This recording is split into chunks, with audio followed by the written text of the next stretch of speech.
Saya lihat di hadis Sahih Muslim ayah Nabi SAW masuk neraka. Ayah Rasulullah SAW masuk neraka karena kafir, bukan Islam atau musyrik. Islam tapi juga menyembah berhala. Ayah Nabi Muhammad SAW Abdullah yang berarti hamba Allah. Mohon penjelasan. Sudah sering saya jelaskan ini. Itu hadis Nabi. Kita nggak bisa lagi meragukan masalah itu. Hadis riwayat Imam Muslim. Nabi SAW mengatakan pada seorang sahabat, ayahku dan ayahmu di neraka.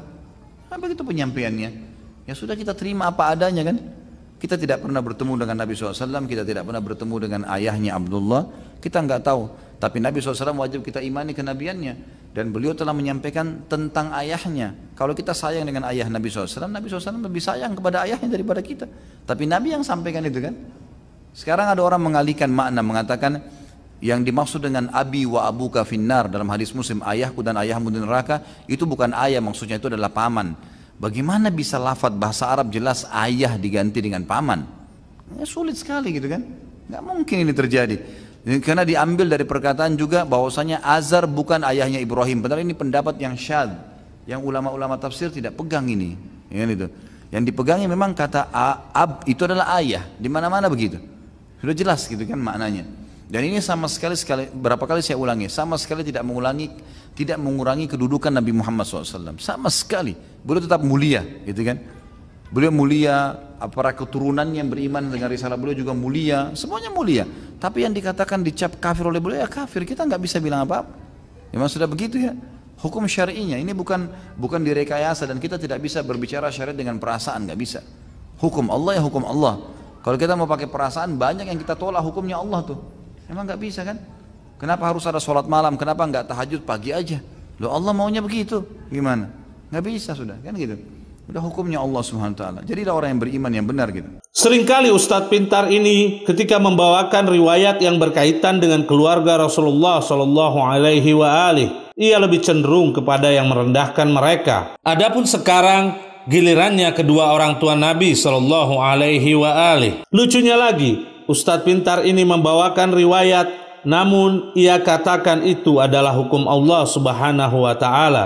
Mari kita lihat apa komentar ulama besar yang bermazhab Ahlus Sunnah wal Jamaah sebagai mufti di negerinya, yaitu Mesir, yang pastinya ilmunya jauh lebih tinggi dari Ustadz pintar ini. Dalam kitab Al-Mutasyaddidun yang disusun oleh Syekh Ali Jumu'ah, salah satu ulama Ahlus Sunnah, yang diterbitkan oleh Dar Al-Maktam, cetakan pertama tahun 2011 Masehi, halaman 115 sampai 116.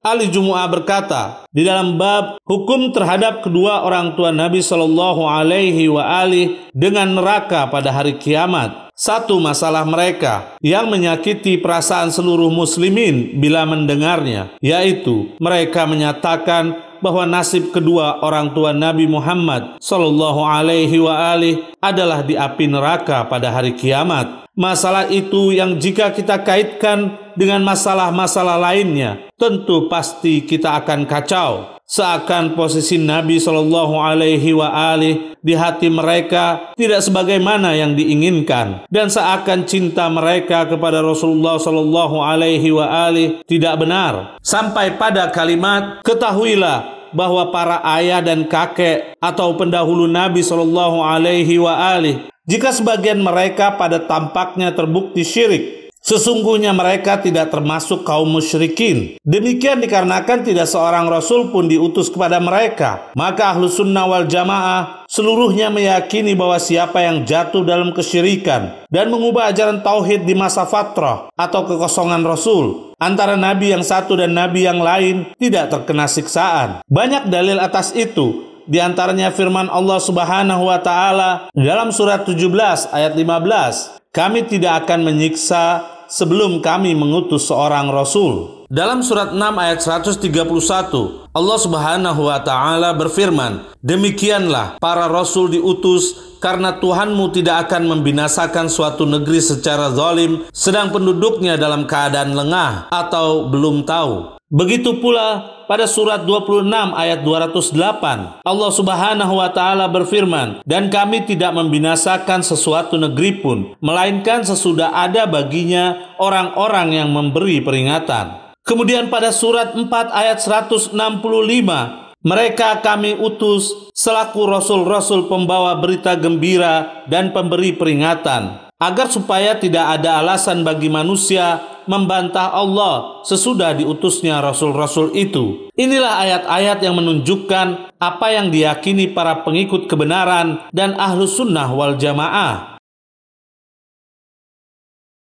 Jelas sekali Syekh Ali Jumu'ah membawakan ayat-ayat suci yang terjamin keterjagaannya mengenai orang tua Nabi Shallallahu Alaihi Wasallam. Karena itulah yang dinamakan keyakinan Ahlus Sunnah wal Jamaah. Sekarang mari kita lihat apa komentar imam besarnya Ustadz pintar ini, yakni Ibn Taimiyah. Di dalam kitab Minhajus Sunnah, karya Ibn Taimiyah, salah satu ulama rujukan kelompok Wahabi, jilid 8, cetakan pertama tahun 1986 Masehi, halaman 285. Ibn Taimiyah mengatakan, yang ketiga, dikatakan sebelum Allah mengutus Muhammad sallallahu alaihi wa alihi, tak seorang pun yang beriman dari Quraisy, baik yang laki-laki, anak kecil, dan perempuan, serta 3 khalifah, dan tidak pula Ali. Jika dikatakan tentang 3 khalifah bahwa mereka pernah menyembah patung, demikian halnya anak-anak, yaitu Ali dan lainnya. Jika dikatakan kafirnya anak kecil tidaklah seperti kafirnya seorang yang baligh,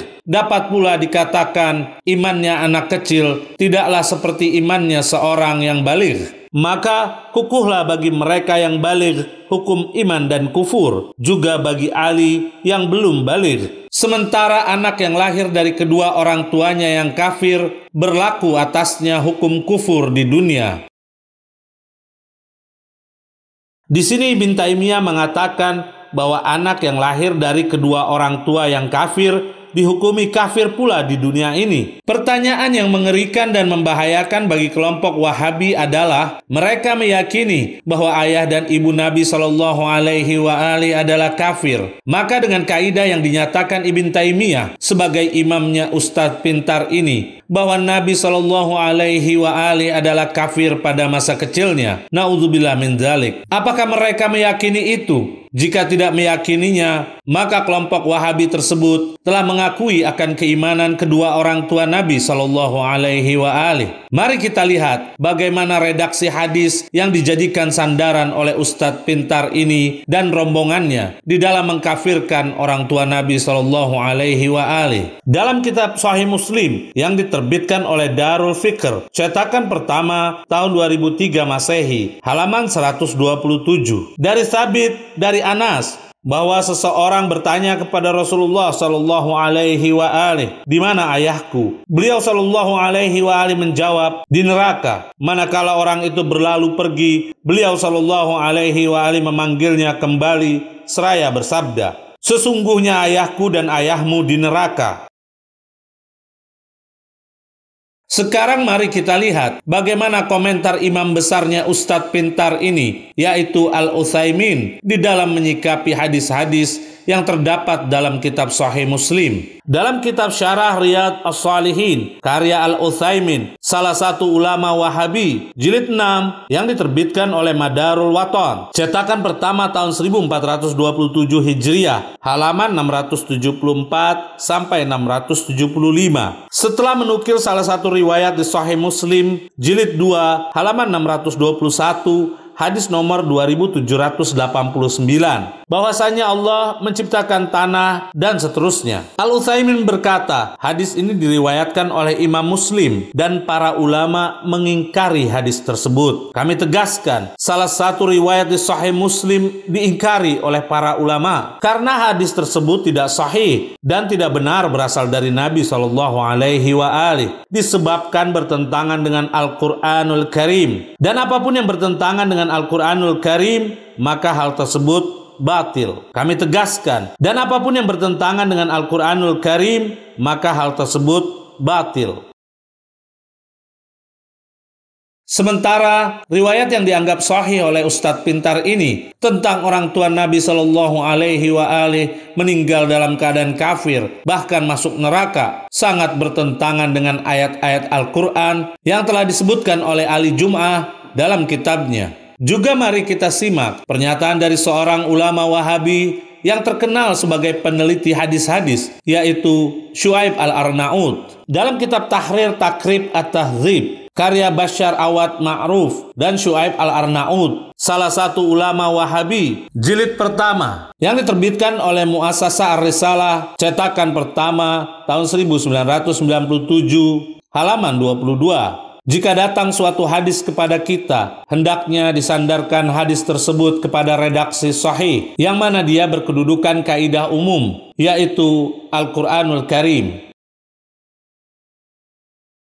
Jelas sudah pernyataan dari para imam ustadz pintar ini bahwa setiap hadis dari mana atau kitab apapun sumbernya wajib disodorkan kepada Al-Quran. Jika sesuai dengan Al-Quran maka kita terima, namun jika bertentangan dengan Al-Quran pasti kita tolak. Juga mari kita simak imam dan sekaligus kebanggaan bagi kelompok ustadz pintar ini, yaitu Al-Albani, di dalam mengomentari kitab Sahih Bukhari dan Muslim. Di dalam kitab Silsilatul Hadis As-Sahihah, karya Al-Albani, salah satu ulama Wahabi, jilid 6 bagian 1, yang diterbitkan oleh Maktabah Al-Ma'arif, cetakan pertama tahun 1996 Masehi, halaman 93. Al-Albani berkata, ini merupakan penyimpangan di dalam hadis. Dari puluhan contoh hadis yang menunjukkan akan kebodohan sebagian orang yang baru belajar, kami tegaskan, sebagian orang yang baru belajar, dan mereka yang fanatik buta terhadap Sahih Bukhari dan Sahih Muslim, mereka memastikan bahwa semua yang terdapat dalam Bukhari dan Muslim adalah sahih, sementara sebagian penulis yang tidak menjadikan Bukhari dan Muslim sebagai patokan, mereka menolak keduanya, apa-apa yang tidak sesuai akal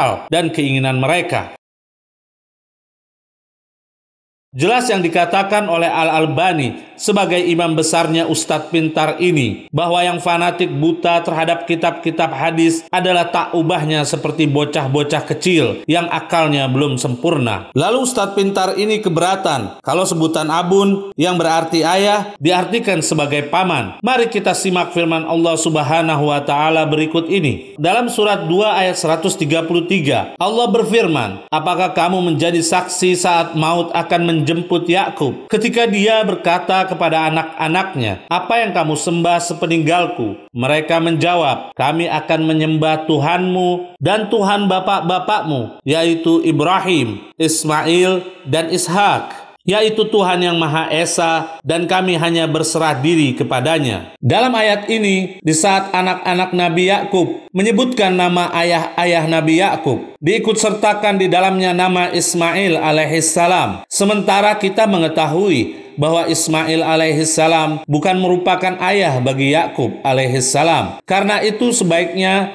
kita melihat tafsir dari ayat tersebut. Dalam kitab Tafsir At-Tabari, salah satu ulama Ahlus Sunnah, jilid kedua, yang diterbitkan oleh Hajar, cetakan pertama tahun 2001 Masehi, halaman 587. At-Tabari berkata, sebagian qiraat membaca wa ilaha abika Ibrahim, surat Al-Baqarah ayat 133, mengira bahwa Ismail yang adalah paman Yakub tidak boleh menjadi termasuk orang-orang yang disayangi dari para ayah atau pendahulu dan menjadi bagian dari mereka, yaitu para ayah. Hal ini dari pembacanya pun seperti itu. Minimnya pengetahuan akan perkataan yang berlaku di kalangan bangsa Arab, sementara mereka tidak menolak menjadikan paman dalam arti ayah. Sangat jelas komentar At-Tabari bahwa abun yang berarti ayah bisa juga diartikan sebagai amun yang berarti paman. Dan kami sarankan kepada ustadz pintar ini agar jangan membaca hanya satu riwayat lalu melupakan riwayat-riwayat yang lain, kemudian bebas berdakwah dan mudah mengkafirkan orang tua Nabi Shallallahu Alaihi Wasallam dengan dalil hadis sahih. Apa yang akan mereka jawab ketika berjumpa Rasulullah Shallallahu Alaihi Wasallam kelak, sedangkan masih membawa keyakinan bahwa orang tua Rasulullah Shallallahu Alaihi Wasallam mati dalam keadaan kafir? Na'udzubillah. Kami sarankan kepada para pemirsa, sebelum ajal menjemput, hendaknya menanamkan keyakinan bahwa kedua orang tua Nabi Shallallahu Alaihi Wasallam merupakan orang-orang yang beriman kepada Allah, bukan sebagaimana yang dituduhkan oleh para pembenci keluarga Nabi Shallallahu Alaihi Wasallam.